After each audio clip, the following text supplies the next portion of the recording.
যখন মানুষ লাখ লাখ টাকা আয় করতেছে অনলাইনে বা অফলাইনে, তখন মাসে $1000 আয় করা, যেটা মাসে 1 লাখ টাকা আয় করার সমান, সেটা খুব একটা কঠিন কাজ বলে আমার মনে হয় না। যে 4টা স্ট্র্যাটেজির কথা আমি বলবো, 4টাই কাজ করবে, বাট তারপরেও প্রথম 3টা যদি আপনার কোনো একটা কারণে মনে হয় যে অনেক কঠিন, 4 নাম্বারটা 100% আপনি করতে পারবেন, এই বিষয়ে আমার কোনো দ্বিমত নাই। একটা বাচ্চাও যদি দেখে 4 নাম্বারটা, আমি শিওর সেই বাচ্চাও এটা করতে পারবে। চলুন শুরু করা যায়। প্রথম অপশন, স্টার্টিং আ ব্লগ।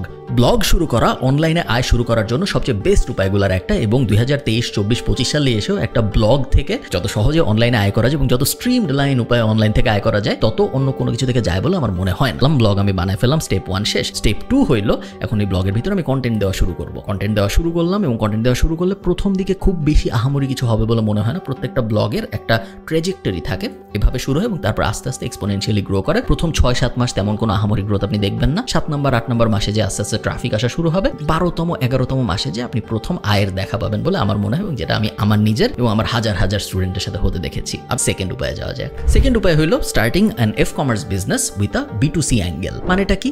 আমার এই ইউটিউব চ্যানেলে যদি আপনি একটু পিছনে ঘাটেন, আপনি দেখবেন আমার একটা ভিডিও ছিল যেখানে আমি 7 দিনে 50,000 টাকার একটা ব্যবসা একদম লাইভ দাঁড় করায় আপনাদের দেখাইছিলাম। কিছুই করি নেই, একটা সিম্পল আইডিয়া খুঁজে বের করছি, যেটা একটা ইউনিক ব্যাপার ছিল, যেটায় B2C মার্কেটিং করা সহজ। আপনার ওরকম একটা সিম্পল আইডিয়া খুঁজে বের করতে হবে যেটার উপরে B2C, বিজনেস টু কাস্টমারে মার্কেটিং করা যায়, এবং এই মার্কেটিংটা আপনি করবেন ফেসবুক অ্যাড দিয়ে।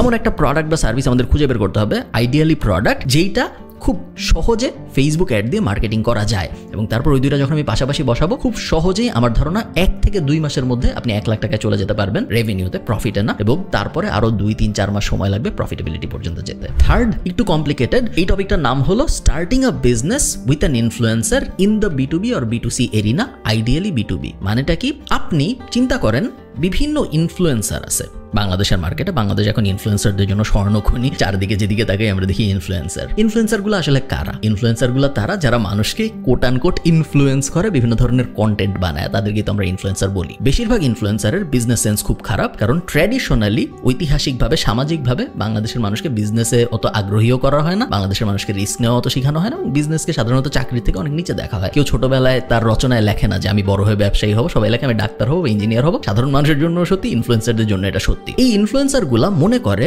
তাদের আয়ের মেইন উপায় হইল ইউটিউবের অ্যাড, ফেসবুকের অ্যাড, এবং কোনো ব্র্যান্ডরা যখন তাদের স্পন্সর করবে তারা। বাট তারা এটা বুঝে না যে ইনফ্লুয়েন্সারদের আয়ের সবচেয়ে বড় উপায় হলো নিজেদের প্রোডাক্ট বা সার্ভিস বানানো। অ্যাজ অ্যান এন্টারপ্রেনার আপনি এই জিনিসটা বুঝেন। আপনি চিন্তা করেন, আমার যদি নিজেদের এমন প্রোডাক্ট না থাকতো, ধরেন ফর্মাল ফ্রাইডে বা আমাদের কোর্স, এই ধরনের জিনিসপত্র যদি আমাদের না থাকতো, যেগুলো আমরা সরাসরি আমাদের সাবস্ক্রাইবারদের কাছে অফার করতে পারতেছি, তাহলে কি আমাদের রেভিনিউ এত উপরে যেত? যদি আমি আমার ইউটিউব চ্যানেলটা, আমার ফেসবুক চ্যানেলটা একটা বিজনেস হিসেবে চিন্তা করি, যেত না। সেম জিনিস অন্যান্য ক্রিয়েটরদের সাথেও করা সম্ভব। আপনার খুঁজে বের করতে হবে ওই ক্রিয়েটরের জন্য কোন প্রোডাক্ট বা সার্ভিসটা সবচেয়ে ভালোভাবে ফিট হয়। বেসিক চিন্তা ভাবনা করবেন না যে আচ্ছা ওই ইউটিউবারকে আমি বলি আমি উনার হয়ে টি-শার্ট বেচবো বা উনার জন্য আমি মার্চ বানাবো। এগুলো বেসিক চিন্তা ভাবনা। আমি চাই আপনি অ্যাডভান্স চিন্তা ভাবনা করেন। ওই ইউটিউবারকে ভালোভাবে স্টাডি করেন, ওই ইনফ্লুয়েন্সারকে ভালোভাবে স্টাডি করেন, কমেন্ট পড়েন, তাদের হিস্ট্রি দেখেন তাদেরকে আসলে কি ধরনের মানুষজন দেখে, তাদেরকে যেই ধরনের মানুষজন দেখে সেই ধরনের মানুষের প্রবলেমগুলা কি জীবনে, ওই প্রবলেমগুলোর মধ্যে কোন কোন সলিউশন নিয়ে এই ইনফ্লুয়েন্সার কথা বলতে পারে, এবং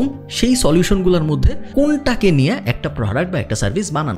ইন্টারন্যাশনালি আমরা অনেক এক্সাম্পল দেখেছি যেইখানে বিজনেস পার্সনরা ইনফ্লুয়েন্সারদের সাথে কানেক্ট হওয়ার কারণে ওই ইনফ্লুয়েন্সারদের প্রোডাক্ট বা সার্ভিস এত বুম করছে, আপনি ইনফ্লুয়েন্সারকেও চিনেন, আপনি প্রোডাক্ট বা সার্ভিসকেও চিনেন, বাট আপনি বিজনেস পার্সনটাকে চিনেন না। আপনার হইতে হবে ওই বিজনেস পার্সনটা যাকে কেউ চিনবে না, but main profit, majority profit তার কাছেই আসবে। লাস্ট, যেটা আমি বলছিলাম সবচেয়ে ইজি, যেটার জন্য আপনার কিছুই করতে হবে না, সেটা হলো content repurposing and then setting an offer. একদম সহজ এক্সাম্পল বলি, আমার কন্টেন্টে আমি কখনো কপিরাইট দেই না। আমার ইউটিউব কন্টেন্ট বলেন, আমার ফেসবুক কন্টেন্ট বলেন, আমি কখনো কোনো কপিরাইট দেই না। অনেক ফেসবুক পেজ আছে, Khalid Farhan, digital academy, passive জার্নালিটি, অনেক ফেসবুক পেজ আছে আপনারা জানেন, অনেক ইউটিউব চ্যানেল আছে আপনারা জানেন, যারা আমি যখনই কোনো একটা কন্টেন্ট আপলোড করি ওটা ডাউনলোড করে, কখনো তারা ওটাই আবার ডাউনলোড করে সরাসরি আপলোড করে দেয়, কখনো তারা ওটা কেটে ওই কন্টেন্টের ভিতর থেকে যে রিল বের হয়, ওই কন্টেন্টের ভিতর থেকে যে শর্টস বের হয়, সেগুলো আলাদা আলাদা করে আপলোড করে তাদের নিজেদের প্রোফাইলে, পেজে। কন্টেন্ট রিপারপাসিং যখন করা হয়, সরাসরি তো একটা ইনকাম হয়। ফেসবুক তাদেরকে রিল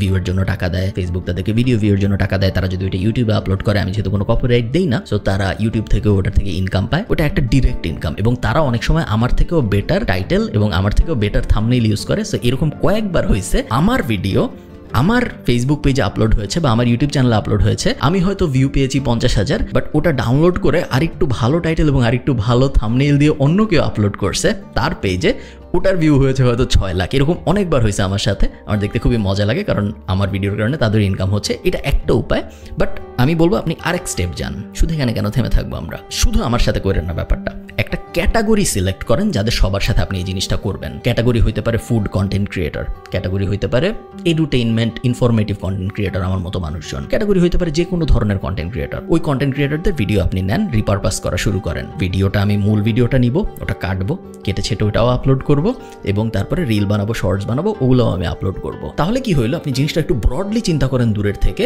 মানুষজন আপনার পেজটা বা আপনার ইউটিউব চ্যানেলটা কেন দেখতেছে? কারণ তারা এখন আর স্পেসিফিক একজনের উপরে আগ্রহী না, তারা একটা ক্যাটাগরির উপর আগ্রহী। আগে আপনার পেজটা তারা দেখতেছিল যারা ওই মানুষটার উপরে আগ্রহী, ওই মানুষের একটা ভিডিও আপনার সামনে আসছে আপনি দেখতেছেন, বাট এখন তারা ব্রড ক্যাটাগরির উপর আগ্রহী হবে। এই 4টা মেথডের প্রত্যেকটাই কাজ করবে 10,000 টাকাকে 1 লাখ টাকা বানানোর জন্য। জাস্ট একটা ব্যাপার আমি বলে রাখি, যখনই আমরা বলি যে 10,000 টাকাকে 1 লাখ টাকা বানায় ফেলবো বা 500 টাকাকে 20,000 টাকা বানায় ফেলবো, তখন মাথার মধ্যে প্রথম যে ব্যাপারটা আসে সেটা হলো কি শর্টকাট নেওয়া যায়। কারণ আমরা একটা ম্যাসিভ জিনিস করতে যাচ্ছি, খুব কম টাকাকে অনেক টাকা বানায় ফেলতে চাচ্ছি, এবং শর্টকাট ছাড়া কি এটা করা সম্ভব? আমি বলবো সম্ভব। এবং আমি যে স্ট্র্যাটেজিগুলোর কথা বললাম এগুলো প্রত্যেকটার কিন্তু প্রপার বিজনেস স্ট্রাকচার আছে। কোনোটাই এমন না যে আমি 10 টাকার বিটকয়েন কিনলাম এবং তারপর হোপ, তারপরে আমি আল্লাহর কাছে দোয়া করবো যে 10 টাকার বিটকয়েন যেন 1 লাখ টাকা হয়ে যায়। ওইটা কিন্তু বিজনেস না, ওইটা হইলো রিস্ক, এবং না বোঝা একটা রিস্ক। আমি জানি না, আমি ইনফ্লুয়েন্সও করতে পারবো না, হবে নাকি হবে না। ট্রেডিং, ফরেক্স ট্রেডিং, এই ক্রিপ্টো ইনভেস্টিং, ওই টাইপ জিনিসগুলা খুবই রিস্কি জিনিস, এবং ওগুলা করে আপনি খুব স্ট্রাকচারালি প্রপার বিজনেস মেন্টালিটির হিসাবে কোনো একটা এস্টাবলিশড এন্টিটি দাঁড় করাইতে পারবেন না। এবং এই কারণে আমি ওগুলো সাজেস্ট করি নাই। আমি যা যা সাজেস্ট করেছি এগুলা একটু কষ্ট হবে,